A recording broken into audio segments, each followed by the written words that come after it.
জুলাই আগস্টের আন্দোলনে যে ইসলামী প্রতিফলনটা আপনারা দেখেছেন, ছাত্ররা বিজয়ের পরে মাটিতে সেজদায় পরে আল্লাহ শুকরিয়া আদায় করেছে। আমরা মনে করি এটাই হলো আপনার ছাত্রদের মধ্যে বিপ্লবী জনতার মাঝে ইসলামী শিক্ষার প্রতিফলন। অতীতের পতিত সরকার স্কুল কলেজে ইসলামী শিক্ষক, ধর্মীয় শিক্ষক নিয়োগের পরিবর্তে গানের শিক্ষক নিয়োগের আপনার কারিকুলাম তৈরি করে রেখে গিয়েছিলেন।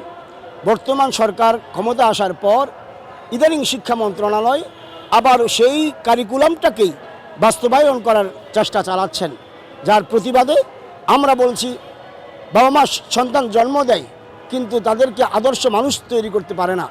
শিক্ষকই সন্তানকে আদর্শ মানুষ হিসেবে তৈরি করে, ছেলেদেরকে, ছাত্রদেরকে।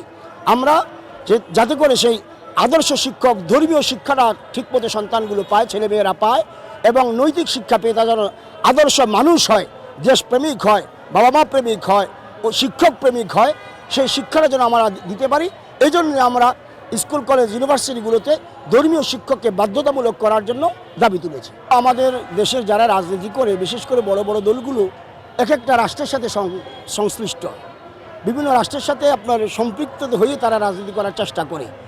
এখন ওনারা বাংলাদেশে, মূলত দেশটা মুসলমানদের দেশ, ওনারাও মুসলমান, কিন্তু তারা ভারতকে, আপনার ব্রিটেনকে, আমেরিকাকে খুশি করার জন্য মাঝে মাঝে এমন আপনার কিছু ধর্মহীন কথাবার্তা বলে ফেলেন। আপনার ভারত যেহেতু আমাদের পাশাপাশি রাষ্ট্র, ভারত আওয়ামী লীগকে বারবার ক্ষমতা রাখার চেষ্টা করেছে, নিয়ন্ত্রণ করেছে।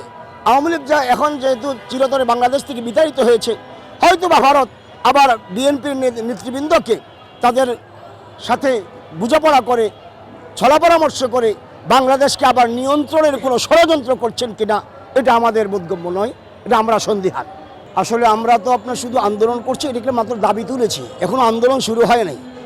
আমরা শুধু এখানে দাবি তুলেছি, শিক্ষামন্ত্রীর সাথে আমরা সাক্ষাতের ব্যবস্থা করব, প্রয়োজনে প্রধান উপদেষ্টার সাথে আমরা সাক্ষাৎ করে, আপনার শিক্ষা উপদেষ্টার সাথে পরামর্শ করে আমরা এগুলোর ব্যাপারে সরকারের সাথে পরামর্শ করে বসে এটা সিদ্ধান্তের এই ব্যাপারে ওদের কিভাবে কি করা যায়, এই সমস্ত হিন্দু আপনার শিক্ষা মন্ত্রণালয়ের সচিব সহ যারা আছেন তাদেরকে কিভাবে এখান থেকে তাড়িয়ে ইসলামী, যেহেতু বাংলাদেশ মুসলমানদের দেশ, এসে যেহেতু মুসলিম আপনার কর্মকর্তা কর্মচারী নিয়োগ হয়, সে ব্যাপারে আমরা দাবি রাখবো ইনশাআল্লাহ।